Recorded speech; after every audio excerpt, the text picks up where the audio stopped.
ಶ್ರೀ ಗಣಪತಿ ಶಾರದಾ ಗುರುಭ್ಯೋ ನಮಃ.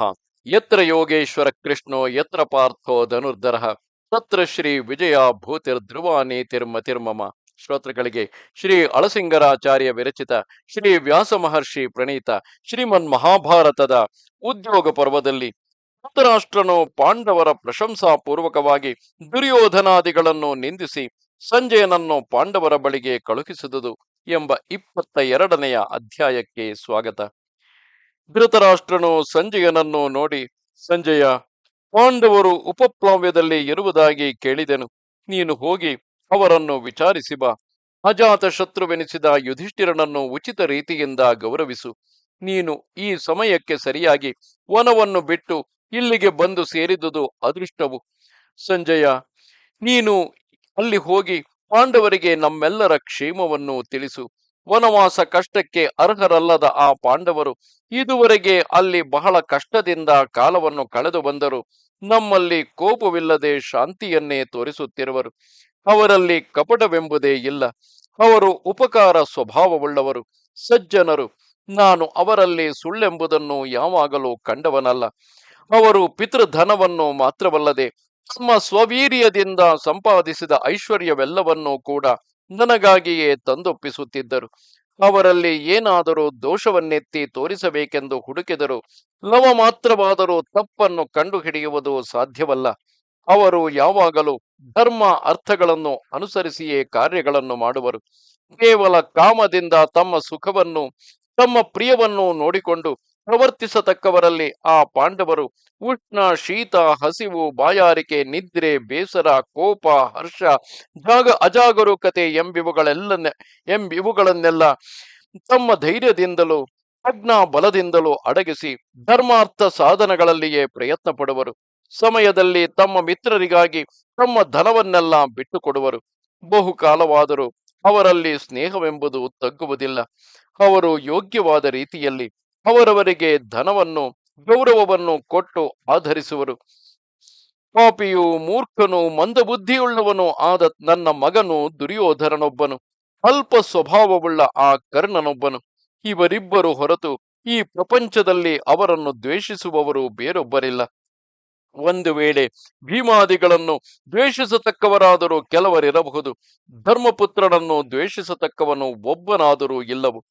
ಓ ಸಂಜಯ, ಕೇವಲ ದುರಾಶೆಯುಳ್ಳ ನನ್ನ ಮಗನಾದ ದುರ್ಯೋಧನನು ಹೇಗೂ ಮೃತ್ಯುವಿನ ಬಾಯಿಗೆ ಸಿಕ್ಕಿಬಿದ್ದಿರುವನು. ಕರ್ಣ, ದುರ್ಯೋಧನರಿಬ್ಬರು ಆತ್ಮ ಸುಖವನ್ನು ಪ್ರಿಯವನ್ನು ಲಕ್ಷ್ಯಕ್ಕೆ ತಾರದೆ ಮಹಾತ್ಮರಾದ ಆ ಪಾಂಡವರಿಗೆ ಕೋಪವನ್ನು ಹೆಚ್ಚಿಸಿಬಿಟ್ಟರು. ಆರಂಭ ಶೂರರು, ಕೇವಲ ಸುಖಾಪೇಕ್ಷೆಯೂ ಆದ ಈ ದುರ್ಯೋಧನನು ಹುಡುಗುತನದಿಂದ ತಾನು ಮಾಡಿದುದೆಲ್ಲವೂ ಸರಿಯೆಂದೇ ತಿಳಿದಿರುವನು. ಪಾಂಡವರು ಬದುಕಿರುವಾಗಲೇ ಅವರ ಭಾಗಗಳನ್ನೆಲ್ಲ ಅಪಹರಿಸಲು ಪ್ರಯತ್ನಿಸಿರುವನು. ಓ ಸಂಜಯ, ಅರ್ಜುನನು, ಕೃಷ್ಣನು, ಆ ಭೀಮನು, ಸಾತ್ಯಕೆಯು, ಮಾದ್ರಿ ಪುತ್ರರಾದ ನಕುಲ, ಸಹದೇವರು, ಸಂಜಯರು ಯಾವನ ಆಜ್ಞಾಬದ್ಧರಾಗಿ ಯುದ್ಧಕ್ಕೆ ಸಿದ್ಧರಾಗಿರುವರೋ ಅಂತಹ ಅಜಾತ ಶತ್ರುವಿನ ಮನಸ್ಸನ್ನು ನೋಯಿಸದೆ ಯುದ್ಧಕ್ಕೆ ಮೊದಲೇ ಅವನಿಗೆ ಕೊಡಬೇಕಾದ ಭಾಗಗಳನ್ನು ಕೊಟ್ಟು ಬಿಡುವುದು ಒಳ್ಳೆಯದು. ಗಾಂಡೀವವೆಂಬ ಧನುಸ್ಸನ್ನು ಹಿಡಿದು ಸವ್ಯಸಾಚಿ ಎನಿಸಿಕೊಂಡ ಆ ಅರ್ಜುನನೊಬ್ಬನೇ ಈ ಸಮಸ್ತ ಭೂಮಿಯನ್ನು ತಲೆ ಕೆಳಗಾಗಿ ಮಾಡಬಲ್ಲನು. ಇದಲ್ಲದೆ ತ್ರಿಲೋಕಾಧಿಪತಿಯು, ಎಂಥವರಿಗೂ ದುರ್ಜಯನು, ಸದಾ ಜಯಶೀಲನು, ಸಮಸ್ತ ಲೋಕಗಳಿಗೆ ಮೇಲೆನಿಸಿದ ಮಹಾತ್ಮನೂ ಆದ ಶ್ರೀಕೃಷ್ಣನ ಮುಂದೆ ಯಾವನು ತಾನೇ ಯುದ್ಧಕ್ಕೆ ಎದುರಾಗಿ ನಿಲ್ಲಬಲ್ಲನು? ಅರ್ಜುನನು ರಥಾರೂಢನಾಗಿ ಮೇಘ ಧ್ವನಿಯಂತೆ ಮಹಾಘೋಷವುಳ್ಳವುಗಳಾಗಿಯೂ ತೀವ್ರ ವೇಗವುಳ್ಳವುಗಳಾಗಿಯೂ ಇರುವ ಬಾಣ ಪರಂಪರೆಗಳನ್ನು ಪ್ರಯೋಗಿಸತೊಡಗಿದರೆ ಆ ಬಾಣಗಳೇ ಆಕಾಶದಲ್ಲಿ ಶಲಭ ಸಮೂಹಗಳಂತೆ ದಿಕ್ಕುಗಳೆಲ್ಲವನ್ನು ವ್ಯಾಪಿಸುವವು.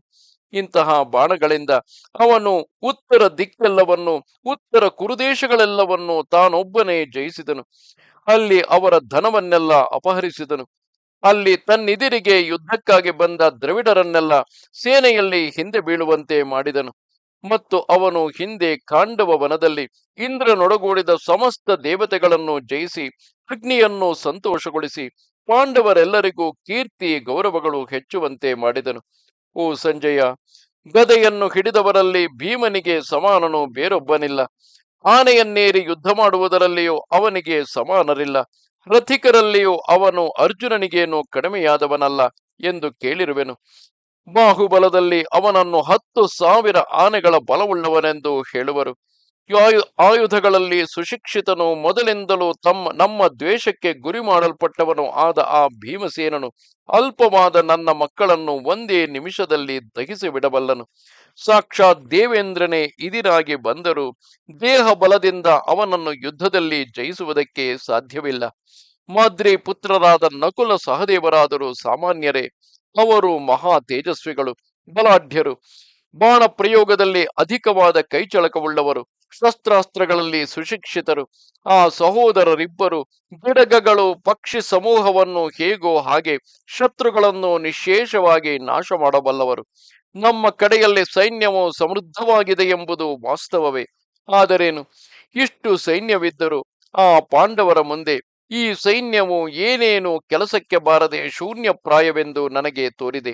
ಅಲ್ಲದೆ ಸೋಮಕರಿಗೆಲ್ಲ ಪ್ರಮುಖನಾಗಿ ಮಹಾಪರಾಕ್ರಮಿ ಎನಿಸಿದ ದೃಷ್ಟದ್ಯುಮ್ನನೆಂಬುವನು ತನ್ನ ಎಲ್ಲ ಮಂತ್ರಿವರ್ಗಗಳೊಡನೆ ಆ ಪಾಂಡವರಿಗಾಗಿ ಪ್ರಾಣವನ್ನಾದರೂ ಒಪ್ಪಿಸಲು ಸಿದ್ಧನಾಗಿರುವರೆಂದು ನಾನು ಕೇಳುವೆನು.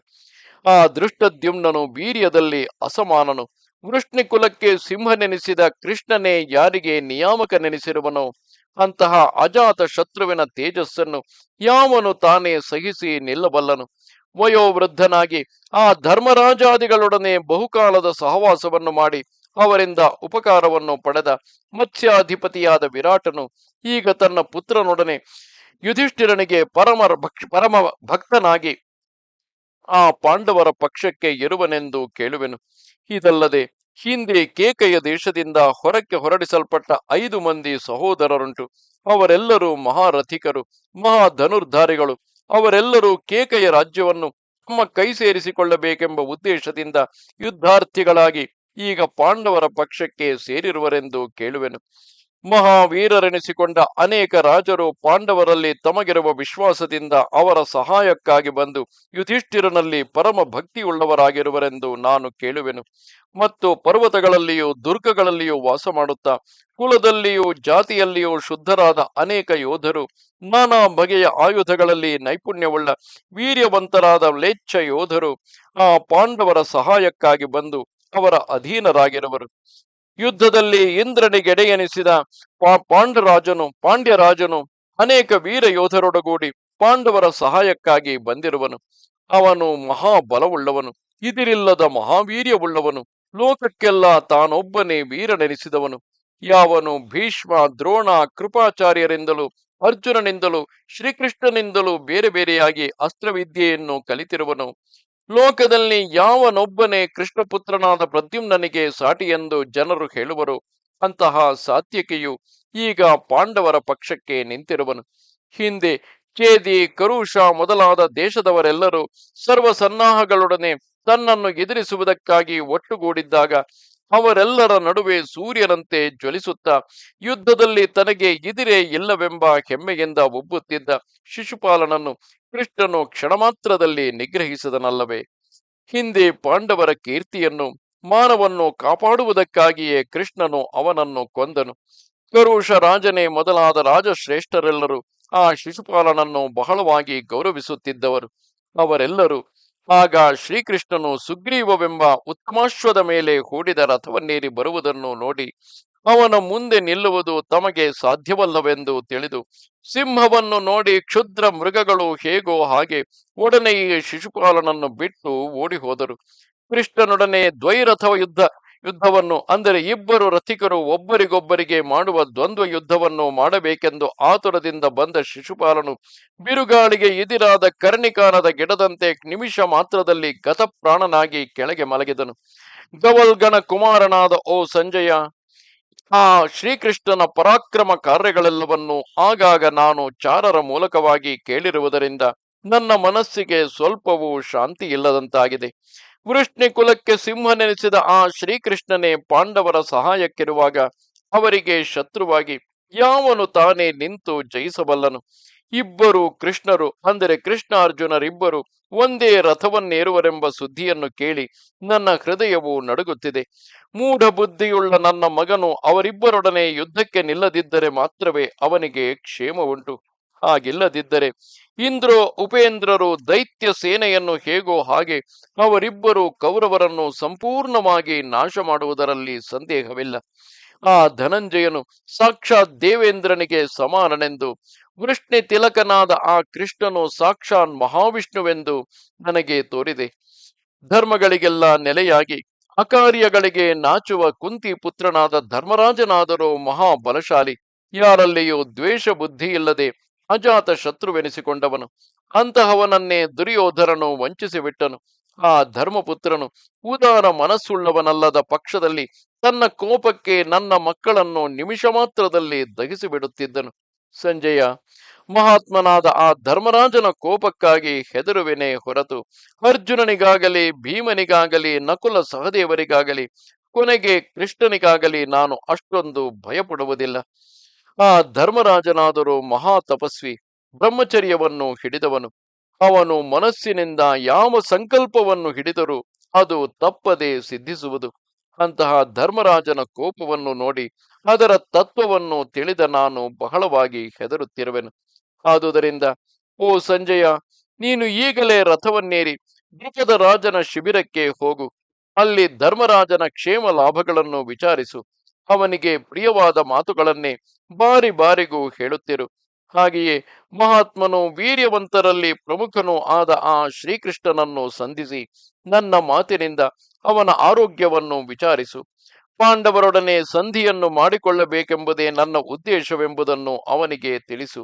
ಓ ಸೂತ, ಧರ್ಮರಾಜನಾಗಲಿ ಅರ್ಜುನನಾಗಲಿ ಶ್ರೀಕೃಷ್ಣನು ಹೇಳಿದ ಯಾವ ಮಾತನ್ನು ಮೀರಿ ನಡೆಯತಕ್ಕವರಲ್ಲ.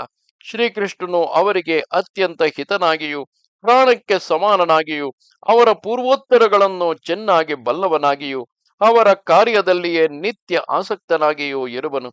ಸಂಜಯ, ನೀನು ಅಲ್ಲಿಗೆ ಹೋದೊಡನೆ ಪಾಂಡವರನ್ನು, ಸಂಜಯರನ್ನು, ಶ್ರೀಕೃಷ್ಣನನ್ನು, ಸಾತ್ಯಕೆಯನ್ನು, ವಿರಾಟನನ್ನು, ದ್ರೌಪದಿಯ ಮಕ್ಕಳಾದ 5 ಮಂದಿ ಪಾಂಡವರನ್ನು, ಇವರೆಲ್ಲ 5 ಮಂದಿ ಉಪಪಾಂಡವರನ್ನು, ಇವರೆಲ್ಲರನ್ನು ಒಂದಾಗಿ ಸೇರಿಸಿ ನನ್ನ ಮಾತಿನಿಂದ ಅವರೆಲ್ಲರ ಆರೋಗ್ಯವನ್ನು ವಿಚಾರಿಸು.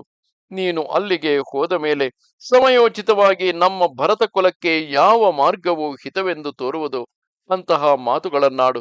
ಅಲ್ಲಿ ಯಾರಿಗೂ ಕೋಪವನ್ನು ಹುಟ್ಟಿಸಬೇಡ.